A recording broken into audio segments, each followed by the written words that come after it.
Bonsoir. Et ben voilà, je me suis encore pris la tête avec ma sœur. Ah non, mais elle, là, c'est encore sa faute, hein. Alors déjà, il y a 1 ou 2 ans de ça que je m'étais pris la tête avec elle parce qu'elle avait pourri mes amis. Du coup, on s'était fait la gueule pendant quelques mois.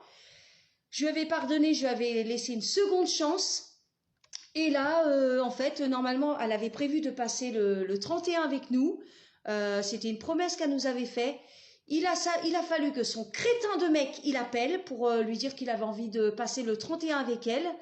Et madame, elle a préféré, elle disait qu'elle était perdue, qu'elle savait pas quelle décision prendre, qu'elle allait faire de la peine à l'un comme à l'autre, hein. Et puis du coup, ben, elle a choisi son crétin de mec. Un mec qui en a rien à foutre d'elle, hein. Un mec qui lui donne même pas de nouvelles pendant des mois, des années, et puis qui débarque là comme une fleur là pour passer le 31 avec elle.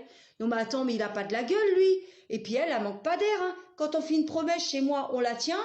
Et la famille, ça passe avant tout. Surtout que moi, j'ai toujours été là pour elle. Son mec, il a jamais été là. Quand tu la contactes, tout de suite, allez hop, à l'hôtel. Et après, il la saute et basta. En gros, voilà, son mec, il n'en a rien à foutre de sa gueule, hein. Il l'aime pas, en fait, hein. En fait, il se sert juste d'elle pour le cul et le fric. Pardonnez-moi des mots un peu crus, mais c'est la vérité, hein. Ah, mais là, je suis en colère, hein. Là, franchement, elle m'énerve. À chaque fois que je l'invite à passer à Noël à la maison, faut toujours qu'elle foute la merde, qu'elle gâche tout. En plus, elle a recontacté mes anciens amis avec qui je parle plus, alors que elle leur a bien cassé du sucre sur le dos. Mais elle est faux cul, non mais je rêve.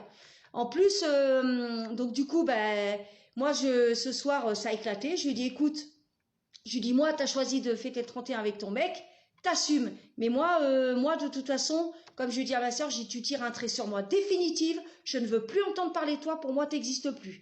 Ça va faire comme avec mon autre sœur Angélique avec qui j'ai coupé les ponts, qui s'était servi de moi. Ah non, mais attends, mais elle se prend pour qui, là? Elle préfère choisir son mec qu'on n'a rien à foutre de sa gueule, alors que moi, j'ai toujours été là pour elle. J'ai toujours tout fait pour elle. Et elle a eu le culot de dire que je comptais pour elle. Si je comptais vraiment pour elle, elle serait restée passer le 31, hein.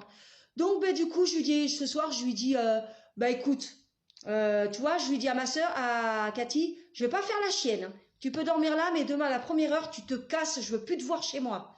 Ah non, mais franchement, mais là, elle m'a énervée, hein. Moi, c'est terminé, je ne veux plus entendre parler d'elle. Franchement, elle m'a trahi.